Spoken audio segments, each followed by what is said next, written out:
Hi, everybody, and welcome to this week's episode of Talking Heads. My name is Cini, and as always, I'm incredibly grateful to the one and only wonderful Dr. Jacqueline Kerbeck, who makes this platform available to experts like myself, people like me that may have things that they can share that make a difference for people out there listening and watching. And certainly, I know that's what we all hope for. It's a great opportunity for me, and I appreciate it. Thank you, Dr. Jacqueline. And here we go. Today's subject is something that has become gradually over time near and dear to my heart. It's called the core values exercise. And now that we're in the team building business, now that we've got this product that we've created, a team building product called ProFit, we're often asked, how do we differentiate ourselves from the competition, other people that do team building? And so we've done some research on the subject, and we found that a common exercise at the beginning of building a team is something called a core values exercise. Companies do it. Departments within companies do it. And here's how it plays out. You take the people in the department and you sit them down in a room and you take out a lot of yellow Post-it notes and then you ask everybody, what are our core values? What really matters to us? And you get your pen out, you get your yellow Post-it notes out, and people start shouting out core values. This is who we are. Core values include things like trustworthy and dependable and reliable, honest, forthright, detailed, scientific, analytical. I mean, core values are words that we believe describe us in a flattering or complimentary way.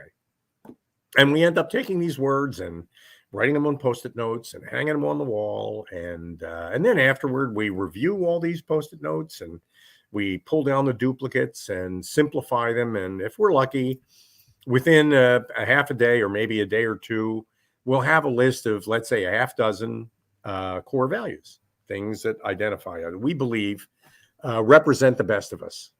For the world, for the whole world to see. And so that's core values. Now, here's where I kind of part company with them. And because they don't mean anything. And let me tell you why. Of course, you're going to say that we're honest. I mean, every other competitor that you've got is also going to say that they're honest. And in fact, people that are even in completely different lines of work from you are going to say that they're honest and trustworthy and forthright. If the core values that you've arrived at don't differentiate you in some way, don't identify you as being different from the other people that are competing in the same market you're competing in, then those core values don't tell the world how you're different from them. And because they don't differentiate you, there's really nothing for the people on your team or the people in your organization to aspire to. I mean, I don't want to aspire to be trustworthy and honest. I want to aspire to be great, to be exceptional. That means that in order to trigger the aspirational response in a human being, which is really what we want is for people to bring their whole selves to work in support of, in pursuit of a cause, to make a change in the world. A statistic was released the other day by Gallup. For those of you that are aware of it, or even if you're not, Gallup for the last 30 years has been periodically measuring something that they call employee engagement, which is essentially, are people really showing up at work and engaged in the work they do?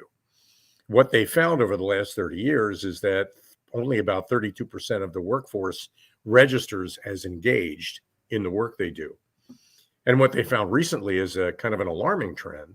The number of employees, the percentage of employees that are actively disengaged, that are not just blasé about what they do, but actually downright adverse to it, that are actually actively looking for ways to not be busy, has grown to 18 to 20%. That's a huge number and a big decline and a big shift. Probably that's actually the lowest ratio, disengaged to actively disengaged employees in the history of the poll. It's worse than it's been in the last 10 or 15 years. So how do you get your employees fired up about what you do? And you don't do it just with core values. They're not going to get behind trustworthy and honest. And I mean, that's just not going to work.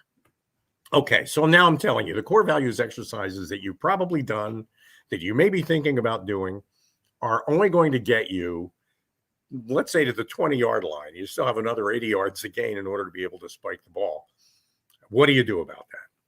Well, here's what we found. What matters isn't that you're honest or trustworthy. What matters is the behavior that you engage in that displays for everybody that you're honest or that you're trustworthy or that you care about your employees or that you care about each other or that you care about your customers. What does that look like? What is that behavior that actually reveals the core value brought to life, roaming the world, making a difference day in and day out? Now, let me give you a few examples. About a year ago, we did some work with a restaurant group in Australia.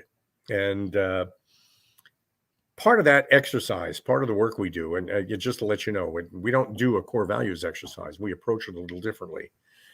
We ask the organization that we're working with to think about their whole organization as though it were a single person doing its best work on its best day to keep all its promises and achieve all its goals. Oh, instead of saying, what are our core values? We say, describe who we are collectively as if we were a single person that somebody could meet at a party. What would that person be like?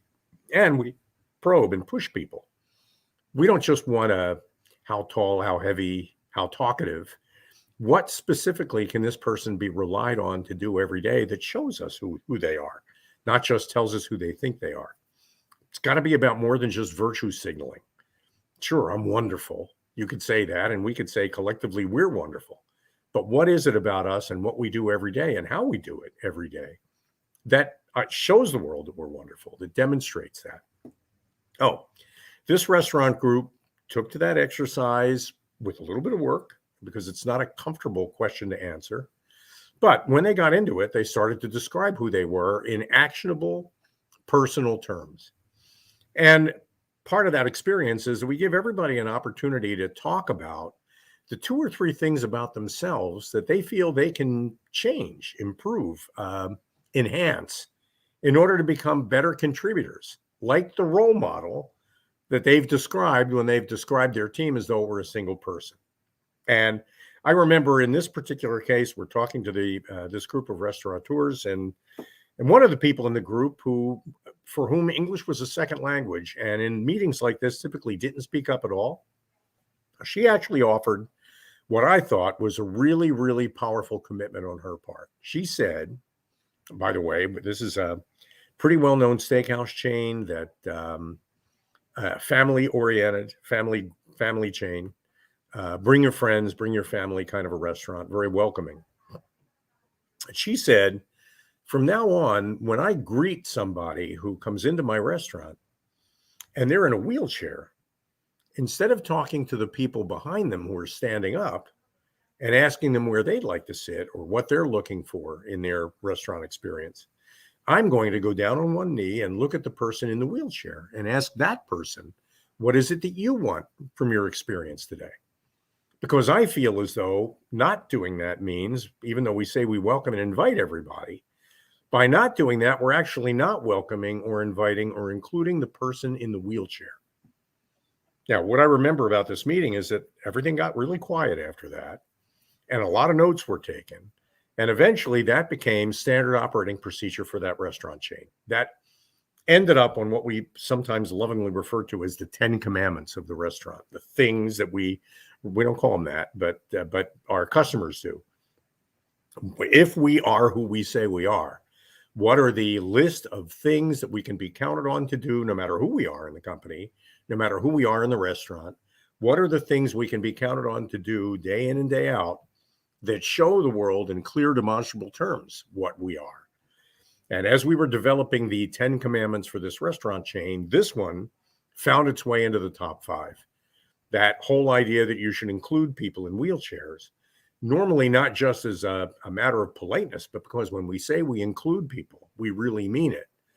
It's not just something that the person in the wheelchair appreciates and respects, although that's very important, but everybody in the waiting area of the restaurant, everybody waiting to be seated, when they see you behave that way, they get a warm feeling about your restaurant that makes them want to come back again someday in the future because they saw the way you treated somebody who was less fortunate than everyone else. I can't begin to tell you how much more powerful it is to actually articulate what diversity equitable treatment and inclusiveness mean as actual behaviors than just saying we focus on DE&I. You can't just say we focus on DE&I. You have to show me how you prove that. How do you make your restaurant more accessible? How do you invite the people who greet the people when they come into your restaurant? Exactly how you do that becomes the training manual for onboarding new employees, and that means that ultimately becomes your culture. So I'm just hoping I'm making a point there. That's one small example. I'll give you another one. What I love about ProFit, the team building exercise that we do, is because it's based on something that anybody can participate in. And you don't need a PhD to understand. You don't even need to be a college graduate. We've done work with companies that include truck drivers, trucking companies. And I remember working with a trucking company in Massachusetts. I remember when we got to that, okay, we're thorough and we're careful. I get that. Our core values are thoroughness and carefulness. I get that. But what does that mean? When we got to that and people actually started to think about it, they said, well, for me anyway, what it means is at the end of my shift, if I've been working on my truck and I'm using tools, I take the tools and I put them back where I got them. I just don't leave them in the middle of the shop floor where I use them. We wrote that down. Somebody else said, you know what? If a little bit of oil leaks, instead of just leaving the oil stain in the middle of the floor, wherever the oil leaked, I'm going to go get a rag and I'm going to clean up that oil stain because I can do that so cleanliness and thoroughness came to life. What is it that we reliably do every day that demonstrate to each other that keeping this place clean matters? Somebody else piped up, you know what? We wear uniforms, but those uniforms don't fit very well. That can be changed. And we really need 2 uniforms because one's going to be in the wash. We shouldn't be wearing dirty uniforms. We should be changing off. Wrote that down. Okay, so cleaner uniforms, pick up your tools when you're finished, clean up the oil spills. For this trucking company, that meant that they respected each other and respected themselves enough to want to keep a clean workplace. But the bigger issue was 6 months later when we checked in with them, we found that the number of deliveries per day had gone up.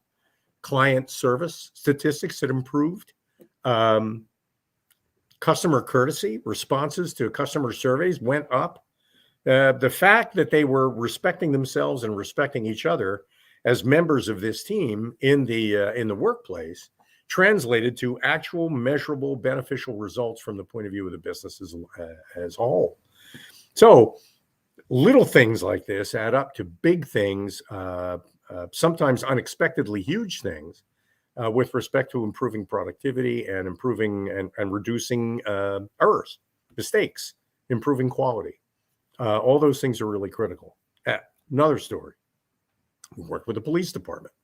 Now, in a police department, being decisive and being focused are very important core values. And you'll hear police officers who went through training to become a police officer say, I'm decisive and I'm focused and I'm organized and I get to the point. You'll hear that. Those core values came up. But we worked with a particular police department in a particular suburban community in New Jersey. And when they thought about it, they really thought about it. They thought, well, you know what, though? What this means for us isn't necessarily that we've always got our hand on our gun and we're focused on our badge. It means that what we really got to do is be out there more about community service. So when we do a traffic stop, instead of approaching the vehicle with a hand on the gun, which is what they teach you, and instead of approaching the vehicle authoritatively, we'll approach the vehicle with the assumption that in our community anyway, this is probably just somebody who exceeded the speed limit. And we don't want to give everybody the impression that all we are cops and all we do is enforce the law. We want to make it clear in everything we do that we're serving the community and not just enforcing the law. Now, I can tell you what that translated to, because in that community, after we did this work a couple of years later, I actually got stopped. I drove a little bit too fast and I got pulled over. And I remember the way the police officer treated me was very much in line with the exercise we did with them. Talked to me about about how quickly I was driving. Talked to me about the zone I was driving in and that there are children playing in that zone. And what kind of traffic we have in that zone and who lives there, told me about the neighborhood that I was speeding in, and then finally wrote me a ticket. And when it was all over, I almost thanked the guy for it. I mean, he wrote me a ticket for a lower speed limit than he could have, and he gave me a break on points, which was his way of saying, you're a member of this community too. He made it educational and he made it supportive, and he didn't just make it punitive. And that, for me anyway, made a huge difference. And I ended up writing a letter thanking him for the way he stopped me and the way he wrote me a ticket, because I believed he needed to be recognized for that. And we also did some work with a private school. Teachers are very much, core values are love, caring for, empathizing. That's teachers. But this private school was very much into structure, discipline, because one of their differentiators as a private school is that the kids are lined up between classes. They wear uniforms, and that they're told that between classes, they're to be quiet. They're to line up quietly and move quietly from one class to another class. So their behavior was, of the list, their 10 commandments were around, how do we treat a child that breaks the rules? How do we treat a child that breaks the line? How do we treat a family that comes in to talk to us about their child and their education and how they're being educated? And all of their commandments were around not just about caring and empathy and concern and love, but also about structure and discipline and the need for that and the educational value of structure and discipline, as they recognized it as an important part of the work they did. So here's what I'm telling you. What I'm telling you is that there's an expression, and you don't need to be a Catholic or a Christian to appreciate it. And that expression is, what would Jesus do? I use that from time to time just for illustrative purposes. Could be anybody. It isn't important what the character Jesus preaches. It's important, more important, what the character Jesus does to reflect every day in every way that he is practicing what he preaches. That core values set into motion is one of our differentiators in Profit, and something that you all ought to really seriously consider in the core values exercises that you do. So here's what I'm asking of you. Certainly, if you want to know more about Profit, you can contact me. There'll be some information that Dr. Jacqueline will post later to give you a way to contact me. I'll tell you about that. Pretty easy to reach. Certainly happy to talk to you about Profit. But the next time you do a core values exercise, the next time you get everybody together and say, okay, what are our core values? Go beyond the core values to what is it we do every day that we all observe in each of us that prove to the world just by looking at us. Remember, 90% of communication is nonverbal. It's not just what you say, it's what you do and how you act and how you carry yourself. What is it about all that shows the world that I'm serious and I practice what I preach, that proves to the world that the core values that I'm expressing are actual values that I put into practice and bring to life every day? And write them down on a board as the 10 commandments of your team or your company or your organization. When it's not good enough to say that my core value is I'm a good listener. What is a good listener? And actually, this is a plug for Dr. Jacqueline's Listening Mentor program. Wonderful program. It's not enough that you're listening to somebody. You need to express back to them when it's your turn to talk, and not before then, that you heard what they said, and give it back to them, not by replaying what you heard literally, but by offering what you think you learned from what they said. That's the beginning of a real, true, deep conversation. That's how you prove to somebody that you listen to them. So listening skills are something that you can say you've got, but until you're proving it by actually doing what a good listener does, and you should look into Dr. Jacqueline's Listening Mentor program. It's a great program. Unless you can prove that in everything that you do, that you're not a good listener. You just say you are. It's just virtue signaling. When you say you love everybody, well, okay, then what does that mean? And in every business, that expression, that manifestation of love might be a little different. In some organizations, the way I prove that I love my customers is by probing them for details, gathering data from them, asking them difficult questions. I am almost cross-examining them. that could be how I run my business, and that might be valuable with respect to the service I provide. But in another business, I prove I love my customers by allowing them to freely express how they feel, by listening to them without judgment, by asking them to expand on what they say without me offering what direction I'd like that expanded in. So if you love people and you're a therapist, the commandments for you will be different than if you love people and you're an accountant. You both of you love people, but the way you show that love varies from one business to another business. And all of these speak to exactly what makes you unique and exactly what makes you different. And all of that should end up in your advertising literature and your marketing literature. And all your case studies should be about how you behave every day, no matter where you are, whether people are watching or not, that prove that these core values that you say are so important to you actually are. So, I mean, I'm trying to think of one or two other points that I can make before we wrap this up. And the most important thing I think I can say in order to wrap up this whole line of speaking is that you've always been told, your parents probably said, mind your P's and Q's. Be careful how you express. Remember, 90% of communication is nonverbal. So this includes not just the things that you say to people and how you talk to them, but also what you do, your facial expressions, the clothing you wear. I mean, all the elements of presence intelligence that we folded into ProFit. You can check other talking heads that included Lisa Manioki, and you hear her explain presence intelligence to you, or you can go to presenceintelligence.com to learn more. The 9 elements of your personal presence that demonstrate to people, that communicate to people who you are.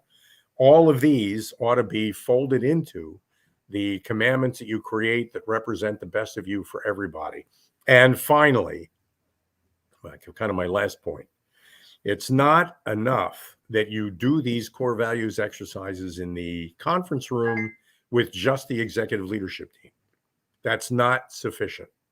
What you need to do is to make sure that all of these values and all of these behaviors that prove these values are communicated down throughout the organization to every level, to everybody in the organization, whether they mop the floors and answer the phones or meet with clients or cook food in the back of the house or greet guests in the front of the house. No matter where they are, no matter who they are, everybody has a right to participate in this core values exercise process, because every one of their core values ultimately reflects the whole organization's face, what it looks like to the people, to the community that it serves. So I want to thank all of you for paying as much attention as you have to this episode of Talking Heads. I really appreciate, again, Dr. Jacqueline, the opportunity to use the Talking Heads platform to make these points. I can be reached at 212-480-3730. That's our number for the ProFit team building program. I can also be emailed at my getbcat.com email address, al.cini, al.cini at getbcat.com. Please, if you have any questions, reach out to me. I'm happy to help in any way I can. And I hope you've benefited by some of the things I've said. Remember, it's not just about the values you express. It's about the behaviors you engage in that prove that those values really mean something to you. So thanks, everybody, for joining me. Thanks for your time. And thanks again, Dr. Jacqueline, for the opportunity.